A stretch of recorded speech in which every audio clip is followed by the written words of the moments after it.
There we go. All right, so I created these steps for planning because I wanted to, so selfishly, right? I was looking at the way I was planning for my own yoga teacher training and feeling overwhelmed. It was daunting, and I wanted to have a more organized process, really, so that I enjoyed it much more, and so that it was really much more fun. So these couple steps we're going to start with today, we're going to go through all 8 over the next few weeks, but the first 2 steps we're going to be training on today will get us started. All right, so what is the first step? So hi Maria, thanks for joining. The first step that we're going to go through today is finding your training's voice. So really finding your business's voice, your training's voice is essential to any businesses trying to communicate to their customers. Communicate to your customers, communicating to your staff, and even kind of reminding yourself what you're all about. So I think that finding that voice and having a clear idea in your head is really a very key first step. So this first step, essential to any business, getting your head together, finding out how you can communicate more clearly and what makes your program unique. So honing what your program offers and honing that communication process, I like to think about it in the same way as I think about honing my verbiage and my cues in yoga class. So a lot of times if I'm teaching a posture, and certainly as a new teacher, I would say something that I thought was very clear, and my students would move a different direction than I was expecting them to move, or they would do something different than I expected. And so over time, I've had to hone what I say in my classes to better communicate, to more clearly communicate in the moment what I'm asking my students to do and where I'm actually asking them to move. And so I think of this process of finding your training's voice, your studio's voice, a lot the same way, right? We take in so much information. Your students are taking in so much information over the course of their day that having a clear, succinct message to get them to move in the direction you want them to, or to pay attention to at least what you're offering, is really key to getting them to really remember it. I think a lot of times as communicators, we find that we have to keep adding new stuff, otherwise people will get bored. But the truth is that typically people are not bored. They are so inundated, it's hard to remember the things that really are important to them. They may find that taking a yoga teacher training or just coming to class is important to them, but there's so much information that if they aren't getting a clear message from you, it will get lost in the shuffle. If they have a clear, succinct message from you, it tends to stick a little bit easier. It's easier for you to remember as the one communicating. So there are lots of benefits to being, to kind of taking some time to hone that voice and what your training really is all about. So I'm going to give you some steps for doing that.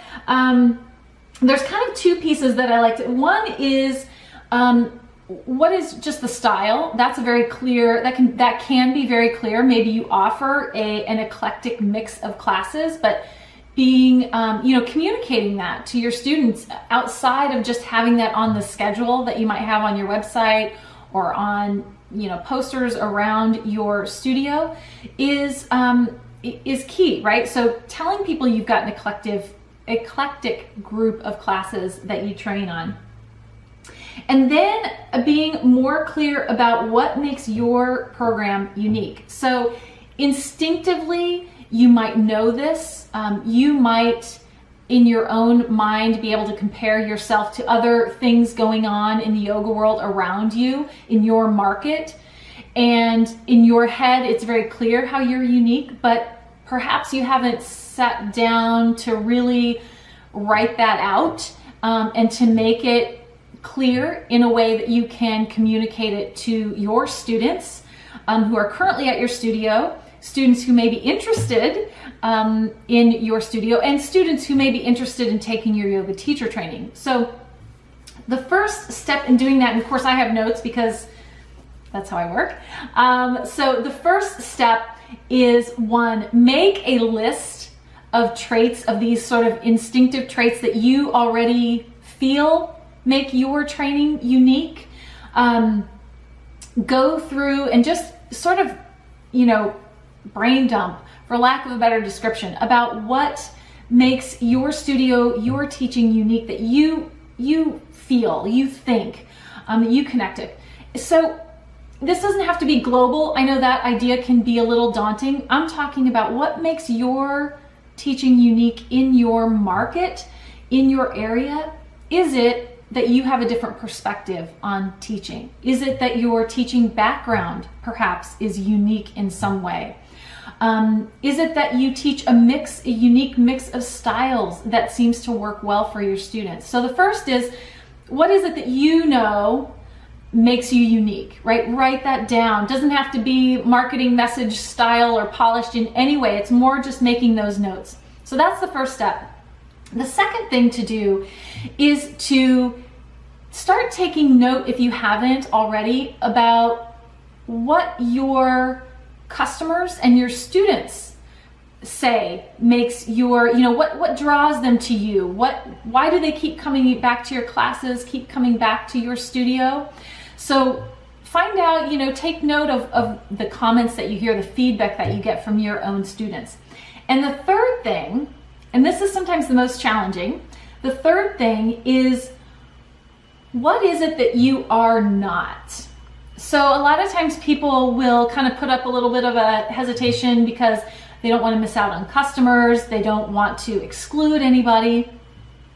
But as I mentioned earlier, we get so much information that if students can't figure out what it is you do and don't do, they can't make a decision as to whether or not your training or your classes or whatever are right for them or not, right? So this isn't something necessarily that you talk about, like, oh, we don't do such and such. We don't do that. That's not what it's about. It's more about being able to eliminate some things, really to get more clear in your head what you are. So it's not a negative. It's not, trying to cut somebody else down in any way. It's, you're going to take note of things that just aren't you, right? Maybe yin yoga is not your thing. And so that's just not something you're going to talk about or highlight, right? But if you write it down, it becomes very solidified in your own head. Maybe there's something else in your market that you see going on and you're just like, I just don't do things that way. Write those down. It's not that you are talking about anybody else or trying to bash some other studio, but it makes it more clear for you what you are. And I think if you can get it clear in your own head, you can start to get it clear for other people. So that is really the first step. I want you to take your time on this one. For me, I like to write things down, put things aside, come back to it, put it aside, and kind of iterative process to get really clear in my own head, right, in your own head, what these things are for you. So, take your time with that one. I think finding your voice, getting clear about what it is you do, don't do, want to do, is really a key first step. All right, so that is the first step in our process. The second step in our process really starting to get into the nuts and bolts, the logistics of your training. And this step number 2 is kind of the when, where, and who for your training. The first piece can be kind of the when and where, right? And this comes down to a simple math problem. So you use your math somewhere, right? This is it. So if you have an RYS, your Register with Yoga Alliance, you know that for an RYS 200, there are 180 hours of classroom time in contact hours, is what they're currently calling them. With the upgrades, they will be called something different. But contact hours, 180 contact hours that you need to have in your program, right? That's with a trainer. If you're running an RYS 300, that number bumps up to 270 contact hours. So you know that somewhere in your training, you've got to work to 180 hours of training in class, right? So if I'm running trainings over a weekend, the first thing I'm going to look at is I can do 10 weekends and 18 hours a weekend, for instance, or I can do 10 hours a weekend. I can do 10 hours a weekend and 18 weekends, right? So I can make short weekends or long weekends and extend the time or shorten the time. But basically what I'm doing is I'm adding up to those 180 hours. And so that's kind of your first step. How many weekends, for instance, do I need? That is also going to be determined by what's going on at your studio. So typically studios, teachers have busy weekend mornings, right? A lot of times studios have classes until noon, let's just say, to make it easier. So you know that you can start your training at noon. We'll make it easy, right? And you're gonna run until 6 o'clock. So if you're running 12 hours a weekend, you figure out how many weekends, how many meeting times that makes, to make up those 180 hours. So then you can get an idea of perhaps how many months your training will be. You can figure out if you can run those 2 weekends a month, that kind of thing. And I want to say a thing about weekends too. Many trainings run on the weekends, those that aren't intensives, that are, compacted into just a few weeks. Many of those are on weekends at studios. You don't have to limit yourself to weekends. I've also seen trainings that maybe have shorter weekend hours because they're trying to schedule around the other things that are going on at the studio. And then maybe they've got like a Wednesday night that they've also added on to their schedule so that you can get those number of hours in. In many parts of the country, in many parts of the world, perhaps daytime hours work better. Maybe the demographics of your studio, of your geographic area are such that people really prefer and would like to come in during the week and not on the weekends. Maybe that doesn't work for them. So think about some of those things as well when you're planning your trainings. You don't have to defer to weekends only. You can, ask around your students, daytime, evening, maybe a mix of those times will work for your training better. So keep those things in mind. The other thing is that some studios that I've worked with have actually used space outside of their studio. So they were in a position where the studio schedule was such that they could not change it necessarily. So maybe during training weekend, you're going to cancel a workshop or not hold workshops. And some studios aren't, they need to do that. They need to maintain those. But they had contacts, or maybe they went to their local library, had a meeting room, some other place where they held some of their Saturday sessions. And that worked for them. They were able to maintain their studio's schedule without changing that up, and yet use some other meeting space as well. So kind of try to think outside the box a little bit. I know that's challenging. We tend to get into our box that's comfortable. So think outside the box a little bit about the spaces. Think outside the box a little bit about timing. Weekends might be flexible for you, might not be. And then the last thing I wanted to talk about on timing was many studios start their yoga teacher trainings in January. However, I have started my trainings in January, February, March, April, June, September. I've started mine in a variety of months, and I've never noticed a variation in enrollment due to time of year. So I had some sort of panic one year. The first year I decided I was going to start my training in June, and I had people say, well, my kids are out of school, it's summertime, I don't want to do a teacher training that runs in the summer. But what I found is I had just as many people saying, oh, you know what, summers are a little bit more free for me, so I do want to start in the summer. So regardless of the time of year you start, I think it's most important to take into account a lot of different things. You can't assume that everybody wants to start in January.